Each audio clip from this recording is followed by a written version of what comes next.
Hello, and welcome to another edition of Sree's Sunday New York Times Read Along. It's episode 380. We're back after our Thanksgiving break. My name is Neil Parekh. I am the executive producer of the show. We are live on Facebook, Twitter, LinkedIn, YouTube, Instagram, and our Digimentors website. Please like, comment, share, retweet, do all the things you do to let people know about the show. A quick shout out to everyone watching on replay. Thank you so much for coming back and catching the show at a time that works for you.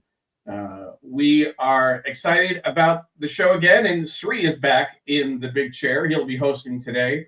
We'll be covering, in addition to the week's news, we have a special section from the New York Times.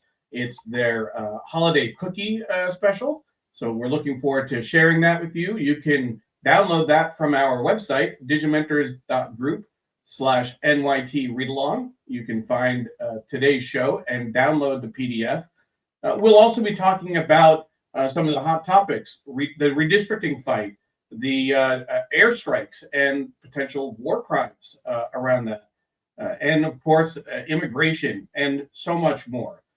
So please let us know where you're watching from and give us a quick hello. We will certainly be able to put it on the screen when you do that. Sree's Sunday New York Times Read Along is produced by Digimentors in partnership with Scroll and Scroll Global, one of India's most important independent websites. And now let's bring on our host, Sree Srinivasan. Sree, good to see you. Great to see you, Neil. Thank you for holding down the fort as always. I was in India for 3 weeks, and India and Singapore, and you can imagine what a wonderful experience it is to go back to your home country like I got to go. It was under mixed circumstances. We were going for my mother-in-law's first anniversary rituals, but we also got to spend time with both grandfathers, mine and my wife Rupa's dads. And we went to several major pilgrimage spots in southern India and Kerala, especially Guruvayur and Sabrimala, which some of our audience may recognize as major pilgrimage spots in southern India.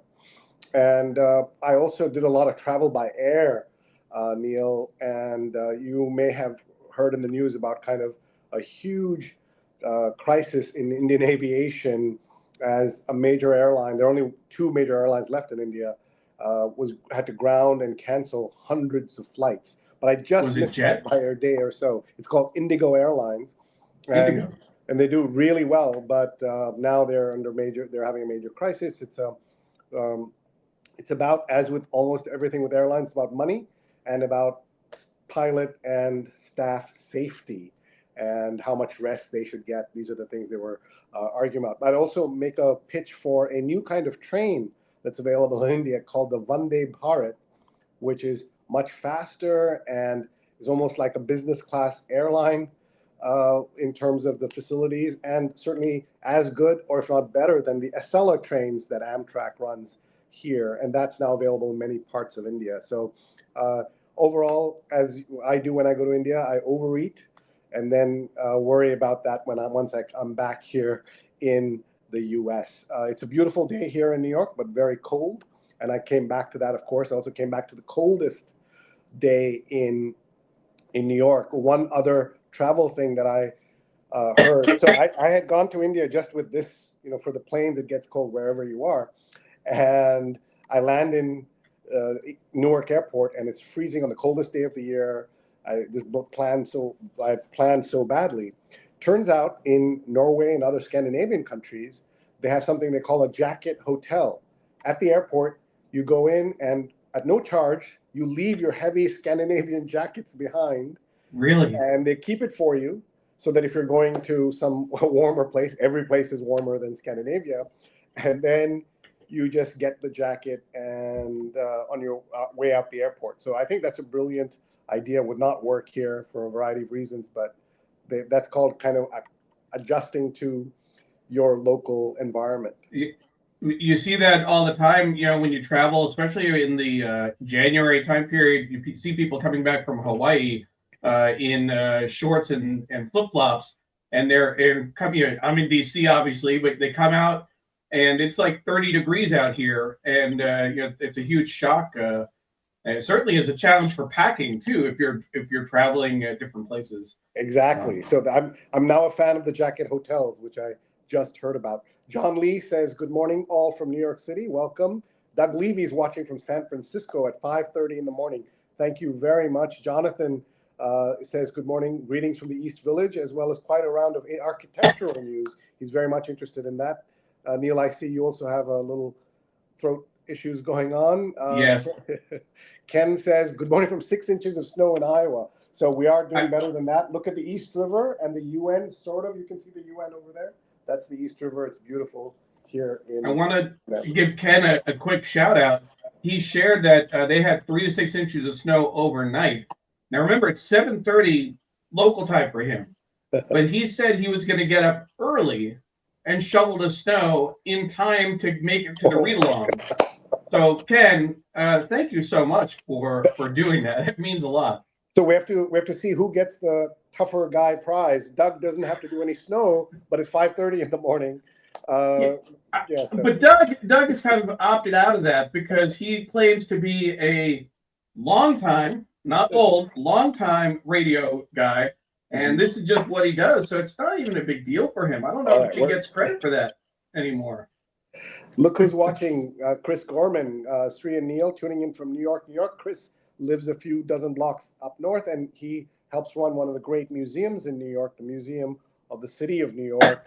And we did a live show just before the pandemic in January of 2020 in his museum. Sujana Chandrasekhar. With Stephen Kaplan as our guest. That was incredible. Sujana Chandrasekhar, I've been looking into the Vande Bharat for Rajasthan. That's right. So now people can see the spelling. If you're looking for an improved train service in India, that's definitely worth getting that. And Doug says, "This was supposed to be my ski week. There's no snow in our mountains this week." That's really kind of sad to hear that. Diane's watching from frigid part of South Jersey.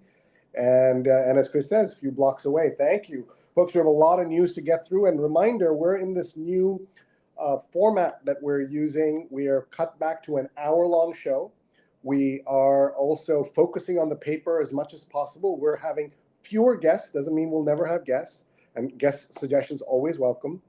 But we're focusing on the papers, and we're also now on Spotify and Apple Podcasts. So a few hours after this, we will be available on there. We also have some of our greatest hits on there that we have put in from the past. So you'll see that. And also, thanks to StreamYard, the tool we're using, the way our show shows up on Instagram Live is very different from what it used to be. So it's even a better experience than it used to be on YouTube Shorts, as well as Instagram Live. So check all of those out. And please tag your friends, tell them to join us. We're discussing the news. We're fighting misinformation and disinformation about all kinds of topics.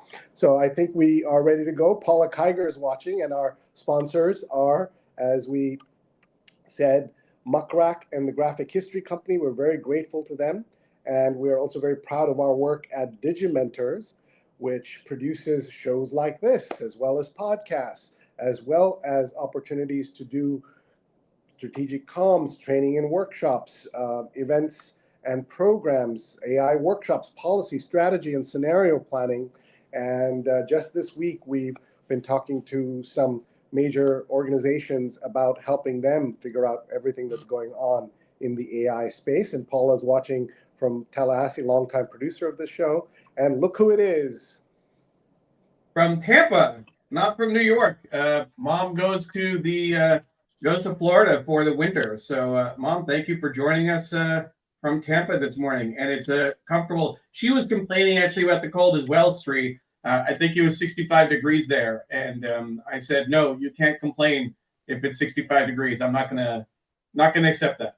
I totally understand. All right, let's see what's in the paper. And Neil and I will banter about the press, about what's in the news, but also please jump in with your thoughts and comments. We would love to hear them throughout the show.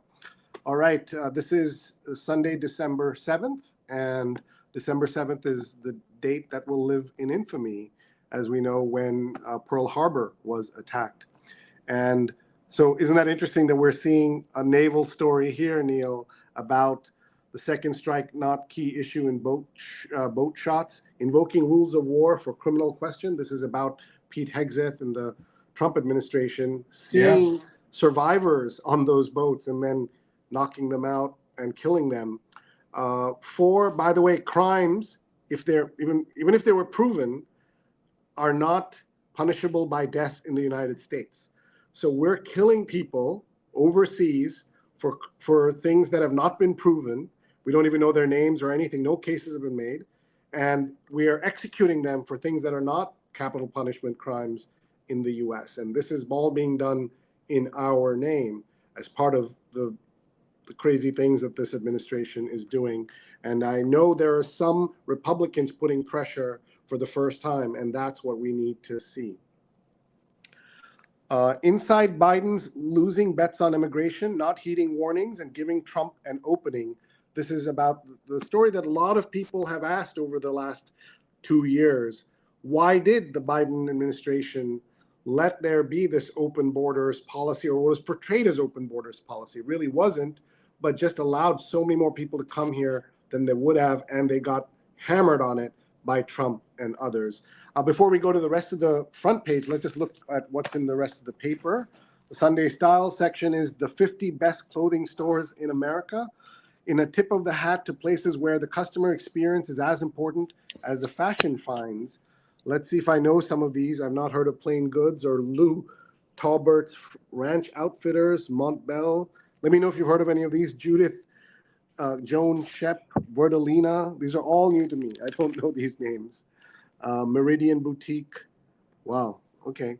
And just like that, he's gone. The designer Dario Vitale will be leaving the brand Versace after one hit collection. The Sunday business cover is Data Center Coming Soon, a mysterious project in New Mexico. Shows just how eager officials are for AI infrastructure, even if they don't quite know the terms. That's interesting because a lot of places are fighting back these data centers and fighting against these data centers. All right.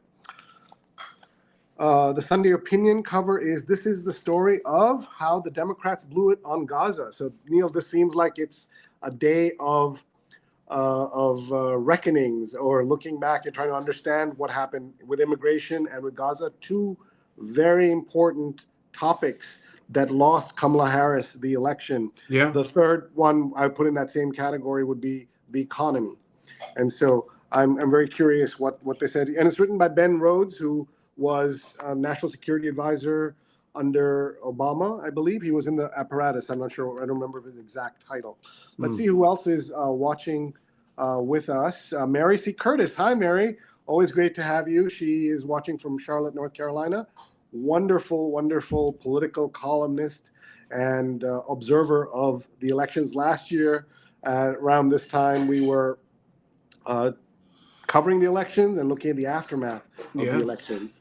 And Naomi Service is watching from greetings and salutations from a cold but sunny Rhode Island. Good to see you guys. Thank you. And Pradnya is watching not too far from Neil in what's called the DMV. That's a word I only heard first on this show because we're so many friends from the DC, Maryland, Virginia area, DMV. And Mary says, on the boat strikes, my husband, an Army veteran, says one of the first things the military emphasizes that you cannot obey an illegal order, and it makes clear what that means. So people are unfortunately obeying some of these orders, and we know that Senator Mark Kelly of Arizona was one of multiple senators who wrote open letters to the military saying, do not follow illegal orders, and now they're targeting him. He's an astronaut, he's a veteran, he's fought and bled for this country. His wife was shot at by a gunman. So he is, more patriotic in my mind than almost everyone who's targeting him.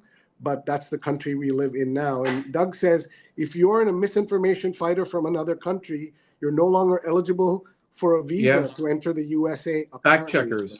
You want to tell us about that, Neil? I missed that. If you're employed, if you have experience with fact checking, in wherever you live, that is a mark against you in terms of the visa application. You will not get a visa for the U.S. Wow. I did not know that. Thank you. The other thing I was going to mention, you mentioned Mark Kelly. It's really more a video that he recorded with several colleagues that encouraged people in the military not to obey illegal orders. And he was the only one who was with a pure military background. There were people from the CIA and other law enforcement backgrounds. And the crazy thing is that they were talking about bringing him back into service so they could court-martial him. That's where the controversy really blew up. Well, thanks for that clarification, and just awful stuff on what's happening with the fact checkers.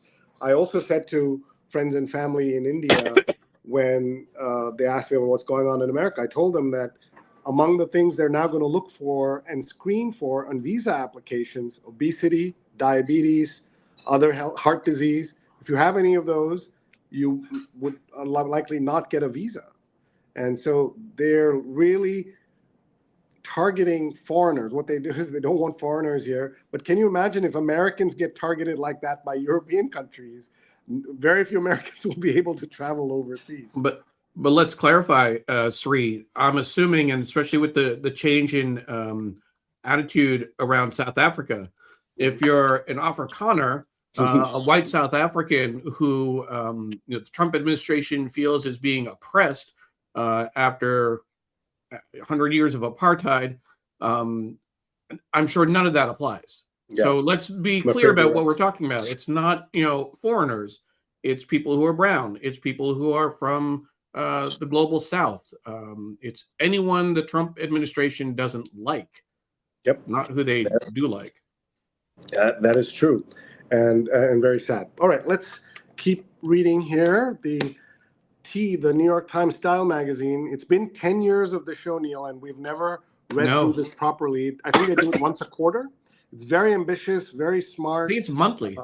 Is it monthly? Wow. Yeah. That's even more amazing.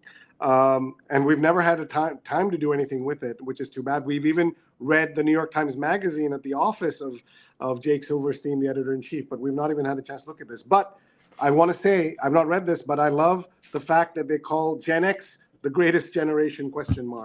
And as a Gen X, proud member of the Gen X, which gets completely ignored between the boomers, the millennials, the Gen Zs, we're forgotten. And I'm just glad that someone's saying we might be the greatest generation. And this is about how Gen X changed culture forever. And you can see many of the things here were invented or created for Gen X. So there's Michael Jackson. So the Gen X, to remind everyone, is 1965 to 1980, roughly that few years here or there. There's the Swanson TV dinner. I don't know if your parents ever had that. Here's Tube Socks. I did, not my parents. Tube Socks. What else do you see here? That is, Clearasil was our generation, Neil. Cassette tape. I guess these are, what are these, ding dongs? I've forgotten, or what are these called? Ho-hos, maybe? Ho-hos, yeah. And there's Bert, and there's the wall phone, I guess. So before the key is for the latchkey kids. That was me. I was a latchkey kid. Tell people what a latchkey kid is. It's not a term we use in other countries. It was, growing up, my parents were working, and I had a key to the house, and I would let myself in and entertain myself for a couple hours before they came home. That's what a whole generation grew up like that. And you and other parents of that generation grown up into being very careful, very persistent, very present parents. Yeah. I don't call them helicopter parents. I say blanket parents. We're just blanketing the kids with attention. How do you feel about that? Well, we certainly have a concern about being helicopter parents, and I'd like to think that we're not. But our circumstances are different now. We're home when Emily comes home from school, so we can actually block off time to spend with her in the first 20 minutes or so, just to kind of chat a little bit. Whereas I remember, just because of circumstances, I used to come home and then it'd be about 2 hours. I was a big fan of Little House on the Prairie. My parents used to come home about 3/4 into the show at the 5:45. But before we leave the T Magazine Sree, I do want to point out, I'm going to go a different layout here to point out that my cover is very different. It's showing some of the iconic people, and we can go full screen as well, iconic people from Gen X. And so you could probably, it's hard for me to kind of see it backwards. You can see some of the faces that you'd recognize. I assume a lot of folks from The Simpsons, but I think there are some others in there as well. Is it people from The Simpsons or people rendered as The Simpsons? Rendered as the Simpsons. Well, some look like they're Simpsons characters, but some are rendered as Simpsons, right? That's Ferris Bueller in there, certainly. Not sure about some of the others. But the headline is... I'm trying to find your cover inside here, and I couldn't there's some kind of write-up, but I couldn't find a write-up. I was trying to look quickly while you were doing the show, doing your cover. But it's it says how Gen X changed the culture forever, and it says the greatest generation, and then not in a big kind of graffiti type thing. Oh, ours says it's just a question mark, but yours says not. So they've made a decision in yours, whereas mine, they leave it open. All right, let's look at some comments. Pradnya says Mark Kelly should be Secretary of Defense. I endorse that, and it should be the Department of Defense, not the Department of War. One of the silliest things that has happened in a very silly year and scary year and terrible year is FIFA creating and giving the President of the United States a FIFA Peace Prize to a man who took his Department of Defense and relabeled it the Department of War. Man who's killing people in Venezuela, all kinds of problems. But that itself is so ridiculous. Doug says, go ahead. Oh, Doug says, go ahead. That's a hostess cake, not a ding dong. Okay, thank you for that. And Jonathan saying, what's stopping other countries from applying such rules in retaliation? Correct, that's what we're talking about. FIFA kisses up to Trump with a peace prize. And by the way, FIFA rules say that FIFA should not get involved in political partisanship with any leader. So here they're breaking their own rules. Infantino has been a problematic character, but because he succeeded a really awful guy who ran the organization for decades, Sepp Blatter, he was given a lot of leeway, and now he's approaching Blatter levels of problems, including corruption and whitewashing, sports washing, all kinds of things that he's been doing. So it's not good. Let's see some other quick comments that have come in. Doug Levy says several others in the video were former active military, but only Senator Kelly retired with a rank, making him eligible to be recalled to active duty. That's why he's targeted. He's also fearless and not backing down. Thank you. And this is why we learn together on this show. Sujana says you should have Durga, my daughter, and her daughter, Sarika, as a guest host when you finally do the Style magazine. I love that. That'll be great. Pradnya says Gen X forever. And yes, Gen X rules. And Pradnya says she was a latchkey kid. And Dan says, great to be back. Yes, I'm delighted to be back and cover the news. All right, let's keep going. And a quick shout out to Kate Stalter. I don't recognize the name. Might be a first-time, long-time viewer, first-time commenter. If that's the case, Kate, thank you for joining us. And please tag your friends. Share this with your friends and family. They can join us live or later on Twitter, on Facebook, on LinkedIn, on YouTube, and on digimentors.group. By the way, we should have said we have a very exciting cookie themed item that's coming up that we will tell you about in just a moment. Yes. Arts and Leisure covers, can you believe the documentary you're watching? There was a time, Neil, as you know, the documentaries had a strong point of view, but often were believable and were kind of high quality journalism, hallmarks of high quality journalism. Now AI generated tools can undermine the trust between viewer and filmmaker and rewrite history. So that's something that we have to worry about. Cooking, we're going to come back to cooking in just a minute. It's all about cookies and cooking. Are e-bikes out of control? This is an issue in cities where pedestrians and cars are being hit by e-bikes. Often, so it's kind of, it used to be, I think, a more of a cultural class issue, because e-bikes were driven almost exclusively by messengers and delivery guys.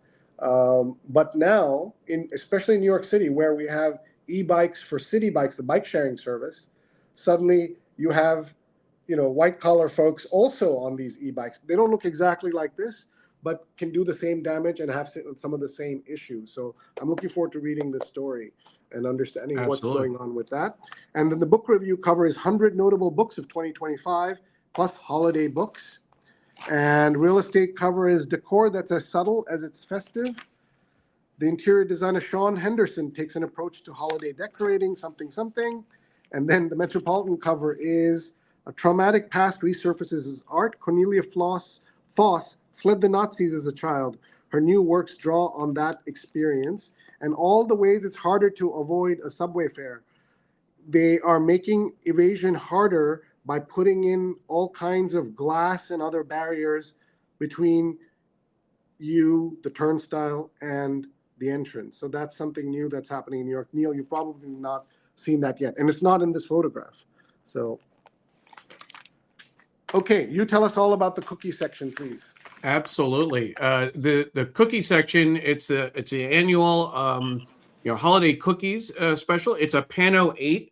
So Sree, if you open up and I don't know how you're going to do it with one hand, but it's a Pano 8 gatefold, and you have 4 pages on each side. It's double-sided. Okay, hold on. Okay. And, all right. and you'll have to step back to be able to see the whole thing open. Okay, hold on. Okay, so let's do it like this. Yeah. So, okay, here it is, stepping back. There we go. So it's actually, so you have the 2 cookies, but if you open up, you have can you open it up more than that, or is it the back side that has the? No, it's the center. That's right. The vertical part is right there. So the back part. That's what I was looking for. Okay. That image is really cool. And so I want to give a little bit of an explanation from what we have from our friend Wayne Camadoy at the New York Times. If you look at the individual cookies and the way they were laid out for the photography, rather than just one wide photo, they gave each cookie its own quadrant based on its inspiration. So if you look at the mint chocolate chip cookies, a little to the left, the other side, if you go, there we go, right there in the corner. Mint chocolate chip cookies. We should just also, now that we have a podcast audience, we should be more descriptive of what we're showing them. Absolutely. So we're looking at laid out on the paper the entire, it's what Neil called it, Pano 8. Pano 8, so 8 pages, 4 and 4. And now he's showing us what looks like pieces of pie, but they're actually cookies inserted into cones. Yeah. It's the mint chocolate chip cookies are the photography, the stylist put them with ice cream cones to evoke, mint chocolate chip ice cream. If you look at the mortadella cookies, which are on the right, just right there, it looks like a charcuterie board with a knife. It looks like little pieces of salami, but those are actually cookies, which is really interesting. It says better than bologna. And even if you look at, that's like a cocktail. There's it's the dark and stormy cookies in a cocktail tumbler. These are coffee inspired cookies with a coffee mug in the image. So it's really, really interesting. And of course, the PDF is available on our website if folks are interested in downloading that and taking a look. You can find that if you go to digiventures.group NYTReadalong, and that will be available whenever you see the show. We don't need to take it down. We appreciate all of the support we get from our friends at the Times. And I do want to give a quick shout out to Rachel Vanny, who is the photographer, Samantha, Samantha is the food stylist. Not sure about the last name. My apologies, Samantha. The prop stylist, Megan Hedgepeth. Kim Guggenheim was the photo editor. And the art directors were Mary Jane Callister, who's been on the show, and Wayne Camadoy as well. Just great job with the holiday cookies. Not a good thing for people like me who are intermittent fasting. So looking at this early morning, but what a fun project. And for those of you who haven't had a chance to do this, just go to digimentors.group, look for the read along, look for today's episode. Even now you can find it. You can just go there, download the PDF. It's not available anywhere else. So you're getting this even though you're not subscribing to it. Get it as a PDF. These make for great projects around the house with your family and friends, and also obviously with kids. So please check that out. It's the cooking section. It's called Surprising Sweets. These 7 clever cookies are more than they appear. So definitely check that out. Let's go back to the front page, Neil. Yeah, sure. Let's see what else is on the news. We talked about the boat strikes in Venezuela. You know, look at those boats, Neil. You know they're not going to reach anywhere near the United States. They're such tiny boats, and we're targeting them and killing people. City in Illinois becomes hub for abortions in driving distance of 10 states with bans. So I guess people are going there for abortions. Big story about not Bin Laden, but Biden losing bets on immigration, not heeding warnings, and giving Trump an opening. That's certainly what happened. Saudi Arabia sells you booze if you're allowed in the store. So in several Middle Eastern countries, you can shop for pork products and you can shop for alcohol if you have permission to be there. He sued Disney for Zootopia, and he thinks Viper is he thinks Viper in 2 is him. This is about somebody suing. Have you seen Zootopia 1 or 2 with your daughter? I probably saw Zootopia 1, but it was years ago. I hear this is really good, and I don't know what the backstory here is. The hunt for an ocean tipping point. Scientists fear warming is driving a collapse in the currents that shape climate. The waters of Greenland might be a key. All right, let's keep going. How to Live to Be 100 by Dick Van Dyke. He's one of the people I used to watch on TV a lot, and here he is, and giving tips. What does he say? Stay active. He commits to being playful. He says yes. He maintains his connections. That's how you live to 100. Surviving the Hong Kong fire, but suddenly homeless. At least to U.S. Embassy, Afrikaners now are VIPs. Yeah. And this you had said that earlier. Let's see. In a dusty hamlet moonlighting as Hollywood, climate threats are never far away.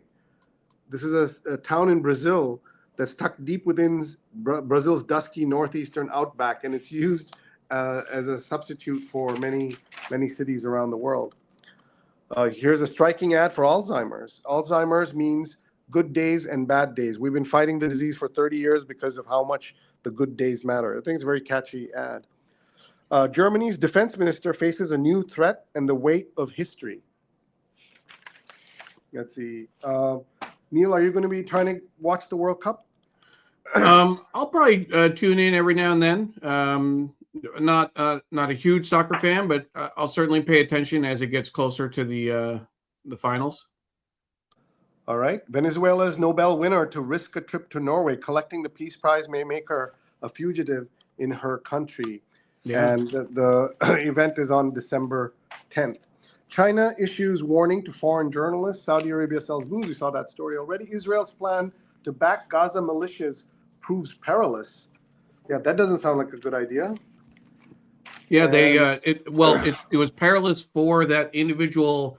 They were picking sides and trying to support, kind of counterweight to Hamas, but that other militia was attacked and I believe the leader was killed because of that support from Israel. We just mentioned Saudi Arabia, and Ron Thomas, our good friend who's based in Dubai, is today in Riyadh and watching from there. Thank you so much. Pradnya says, cookies, Girl Scout cookie season is almost here.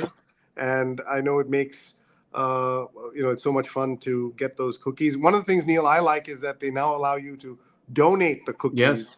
So that you're just donating the cash, and the the Girl Scouts still get the money, and then we don't get the calories if we don't want them. So that's I know good. Pradnya's daughter and Emily have both benefited from Sunday New York Times Read Along customers. So thank you on both their behalfs. All right. When the season's here, let's figure out a way to promote anybody who wants their kids on here. We'd be happy to promote them. All right. It's a little bit, what's interesting is that each troop has like a different window from when they're selling. Oh, okay. So it's like, it's kind of a rolling process. I'm not sure. I think Pradnya's daughter's troop is maybe earlier than Emily or later. I'm not quite sure exactly. I think they're off by a couple weeks. Sujana says very fancy video work. Yeah, thank you. And Raja is watching from LinkedIn, and Neil's showing us how to get that the PDF. You can go to this URL. Otherwise, you can go to digimentors.group and look for the New York Times Read Along. And if you pull the cookies back on the screen, there's several comments related to that. If you pull the cookies, do you have the cookies thing still out, Sree? Yeah, somewhere here. Can you show that? Here we go. Okay. Because my Ron is mother saying baked that every day. Yeah. Yeah. Go ahead, Neil. I was going to run through them real quick. His mother baked every day. Stefan was joining us late, but he found he could smell what we were cooking this morning with the New York Times food section. So he's here now. Good morning to all. Let's see. Thank you, Stefan. We mentioned you earlier with our wonderful live reading from the New York, the Museum of the City of New York. 2020. Now, I think I do see there's a little bit of a glitch when we hit the comment. It does change the layout, but I'll keep pushing it back.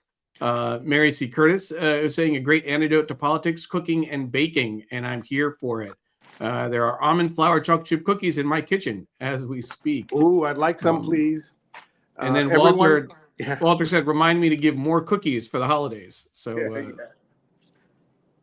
we love that. And everyone, please get your own free PDF. Send it to your friends at your kids' school, your family circles. Put it on WhatsApp. Get it out there. And you can find it on New York Times, on digimentors.group/NYTReadalong. You can find it there. Education Secretary. While Walter is there, I wanted to give a shout out to the Graphic History of Hip Hop. The Graphic History Company joined us as a sponsor in this new reboot of the New York Times Read Along. So I want to encourage you to sign up for updates at graphichistorycompany.com. They'll be releasing volume 2 in the new year. So definitely want to make sure you get that. Oh, that'll be great. By the way, I just got a Washington Post headline, news alert that said the mother of Caroline Leavitt's nephew rejects the White House narrative of her ICE arrest. From her confinement in a remote detention center in Louisiana, Bruna Ferreira recounted all the ways she said she has tried to maintain a friendly relationship with, I guess, the White House. But even Caroline Leavitt's nephew's mother was not exempt from the brutal and unlawful ways in which ICE has been acting in the press secretary for the Trump administration. Exactly. Leavitt. Exactly. Yesterday, former President Biden, defended supporting the rights of trans people. And let's see, it's football season here, both college football as well as the NFL final games of the NFL season are coming up. By the way, here's Tiffany and Company, which does the Super Bowl and maybe does the World Series. You might know the trophies, but it did take over from a local family in DC that did the Kennedy Center Honors trophies, and now they're being made by Tiffany. And I think that's tonight with Trump himself hosting the show. That's happening tonight. So it's interesting how all of this is connected, and all of it comes back to our 45th and 47th president. Let's see what's in the magazine. We have about 20 minutes left, so this is good time to remind everyone that if you have questions, comments, please jump in, post them here. We'd love to respond to you. And if you have friends and family who would enjoy watching this or listening to this, tag them and they can join us later. And just in the last few weeks, we're now on Spotify as well as Apple Podcasts with the read along. So make sure you look for us there, and you can catch us and catch the show. All right, the New York Times Magazine, are e-bikes out of control? Let's see here. Neil, as the year ends, they put in a lot of effort in fancy advertising for gifts and jewelry and stuff. So the number of ad pages goes up dramatically.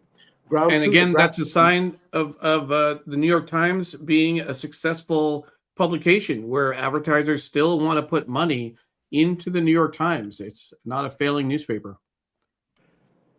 A graphic 2008 documentary about battles in Iraq has found a new life. Can it possibly be anti-war? By Jasper Craven is the opening here. A comment on that, Neil, that we've been doing the show mainly about the New York Times, but we've done the Washington Post, we've done the Toronto Globe and Mail, all kinds of publications, the Khaleej Times out of Dubai. We do the New York Times because we both subscribe to it, so it's just easy for us to do. But the point of our show is that reporting matters. Quality matters, fighting disinformation matters. And you can do that by supporting your local newspaper. You don't need to pay for the New York Times. You can pay for a local paper, if there are any, still where you live. Hundreds of American newspapers have shut down in the last 20 years. Hundreds, maybe even thousands. And that's something that is so unacceptable, but alas, a reality for our lives today.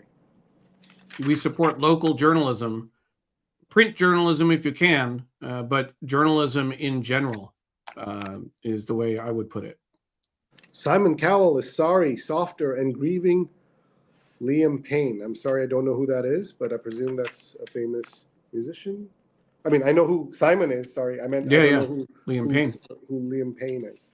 As someone who can correct us, please jump in. That's why this podcast and the show is different from almost anything else you hear. Because on podcasts, people speak and you can't speak back. Here, you can type in on Facebook, Twitter, LinkedIn, or Instagram, and you can write back. And Neil, you're keeping an eye on the Instagram too, right? Yeah. I was going to say, I looked up Liam Payne as a singer-songwriter that with One Direction. Ah, okay. Ron says, do you think the New York Times will go fully digital? AJC just closed its print edition. And so that's a very good point, Ron. We should talk about newspapers that have closed completely, newspapers that have closed print and gone digital, and newspapers that are doing both. I believe the New York Times will keep going until there are still Gen Xers mostly and baby boomers still around to read print, because the advertising still matters. You can see these ads are super expensive, and there are people who like the print experience. Once those people go away, then they will go all digital. This will get smaller, will get thinner and thinner with fewer sections, but they will be around. Someone had predicted this back in the early 2000s as being 2025. Well, 2025 has basically come and gone, and there are still newspapers around the world. So we still have a ways to go, but this is not an expanding business. This is not a business. The New York Times was aiming for something like 20 million subscribers. I forget the exact number. And they are close to their goals because millions of people subscribe, not for all of this, Neil, but they subscribe for cooking, for games, for The Athletic, for Wirecutter. But you add it all up and there are tens of millions of subscribers. You might have the numbers. I don't have the numbers, but I do want to give a shout out. Ron mentioned the AJC, the Atlanta Journal-Constitution. They are suspending their print publication. They're still staying in business. But we've actually interviewed Ernie Suggs, who is a columnist with the AJC. And through my work with the John and Lily and Miles Lewis Foundation, I've worked closely with the AJC in terms of doing some media work and placing some op-eds. So it definitely hits close to home to have a paper of that size and that historical significance suspend its print publication. It's, there's a spin to it in terms of they are going to continue with the journalism and do more video work and do more online, but there's still something that we lose.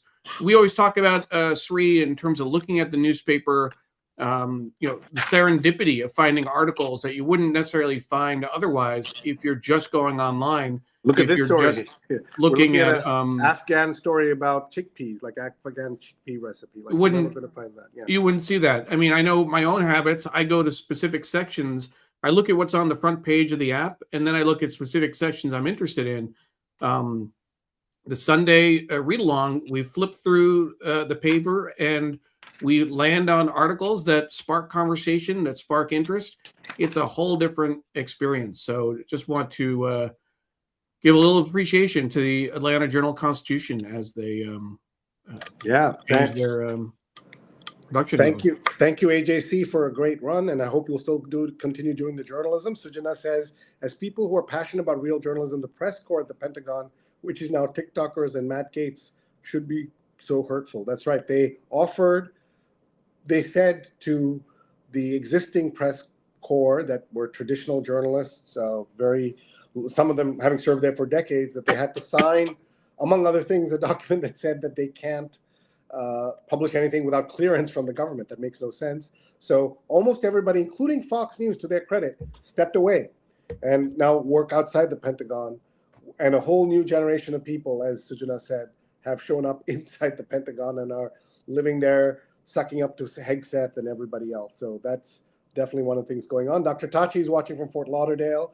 Last January, I had the pleasure of interviewing Dr. Tachi on this show in Florida, in Miami, which was so much fun. Getting back to the 50 best stores I've heard of and bought from, Ben Silver and O'Connell's, as well as I've heard of Gorsuch and the Armory. So I'm totally disconnected from the world of shopping, clearly. Getting back to the Pentagon, I heard a piece on NPR, an interview with Tom Bowman, their longtime Pentagon correspondent, and he was saying that he was at a reception with someone from the Chinese embassy, and he was describing the new rules. The new rules are that you cannot solicit information from anyone in the Pentagon as a reporter. You can't ask for information, ask for questions, which means reporters can't do their jobs. And he described this to someone who was with an attaché with the Chinese embassy, and their response was, "Oh, so it's like what we do in China." Oh my God! Just plain as day. Yep. All right. If you're ever looking for like a positive AI story, here is Heads in the Cloud. AI has already transformed the university English course I teach, but not for the worse, says Carlo Rotella.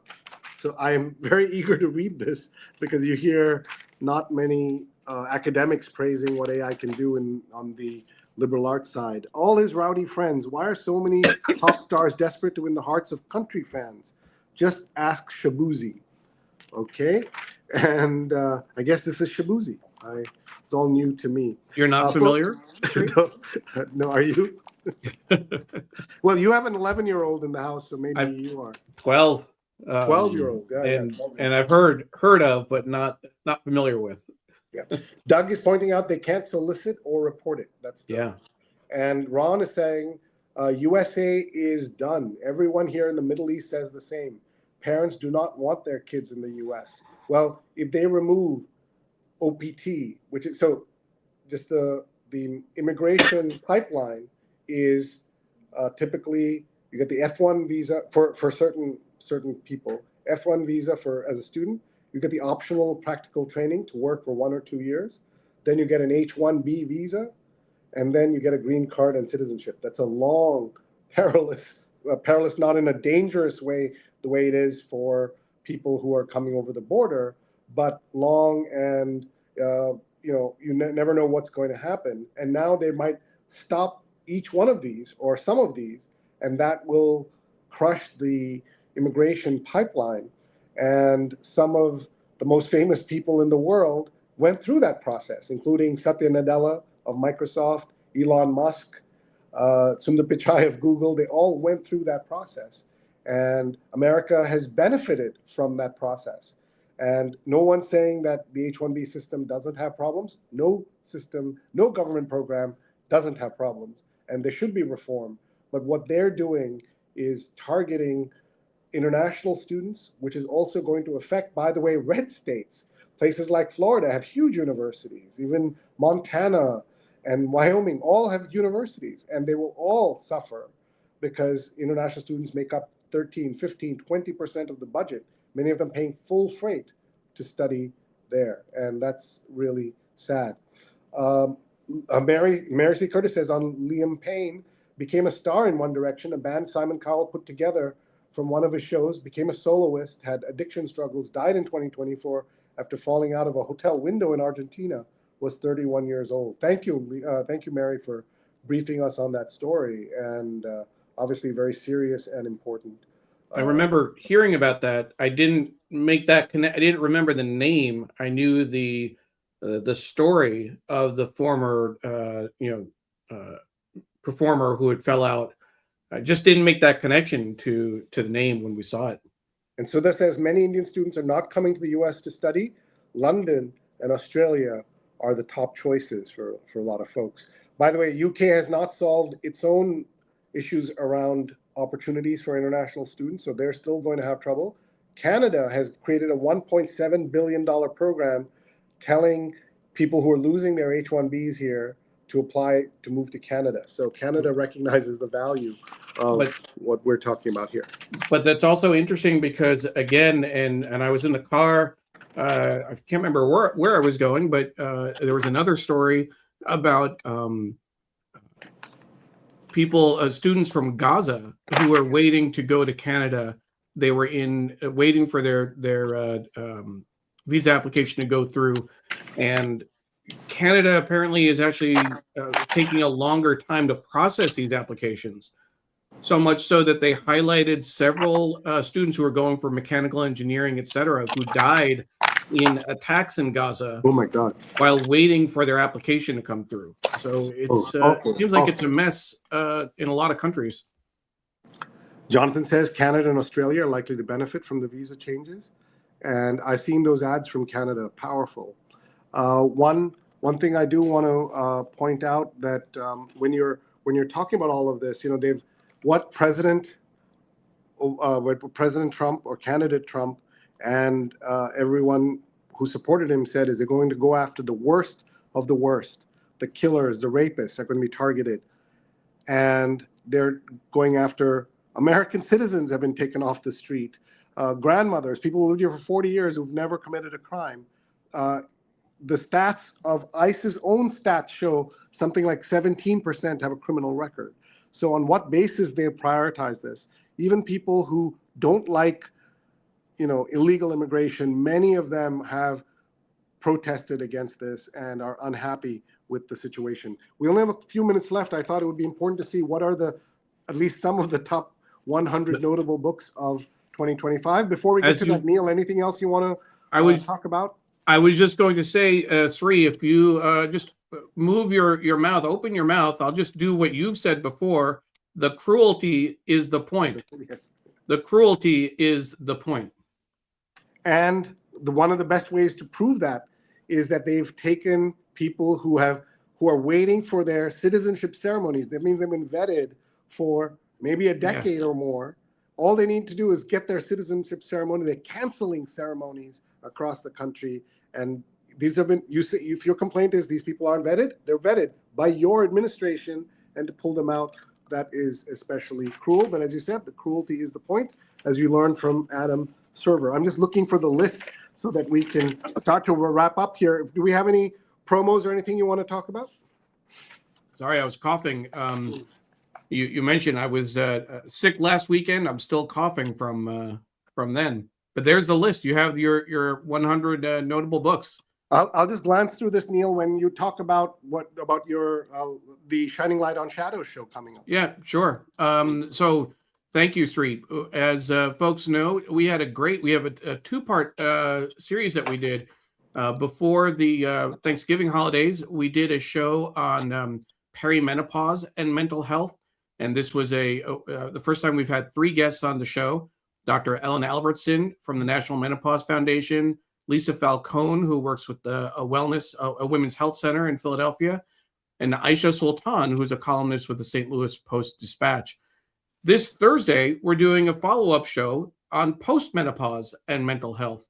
Dr. Albertson will be joining us again from the National Menopause Foundation to Tess Rondo, who is a small business owner, and then Candace Sanchez will speak about their experiences with postmenopause. It's the show, as folks know, Shining a Light on Shadows, a candid conversation about mental health. Is a show that I've been hosting with Dawn Helmrich for about a year and a half now. We're going actually into, is it year 3 coming up in January? We've covered a range of different topics. I'm particularly proud of these 2 shows. I've learned a lot myself about menopause. Pradnya Haldapur helped put us in touch with the National Menopause Foundation. So thank you for that, Pradnya. I just don't want to say that one thing I learned, Sree, is was very familiar with the changes to a woman's body during pregnancy. And the note that they made was that the changes during perimenopause are just as profound as the changes during pregnancy. That's just something to leave you with. But join us. We'll be live 7:00 Eastern time on Thursday, December 11th. Hopefully you have a chance to watch. Thank you, Sree. And that'll be on Neil's channels as well as yes. Digimentors. The 100 notable books, so we'll end by just looking through some of them, plus holiday books. And let's see, they're broken it up by section, Neil. So fiction and poetry, the poetry section, there are 2 books, Night Watch by Kevin Young and Startlement by Adel Limon. Historical fiction, Buckeye by Patrick Ryan, The Hounding by Zenobi Purvis, and How to Dodge a Cannonball by Denard Dale. Actually, there are more of these. I can't go through everything, obviously. The Colony by Annika Norlin, The Director by Daniel Kellman. These are literary fiction books. I'm trying to see if there are any names I recognize. Romance by August Lake by Regina Black. Thrillers, Death Takes Me by Christina Rivera Garza.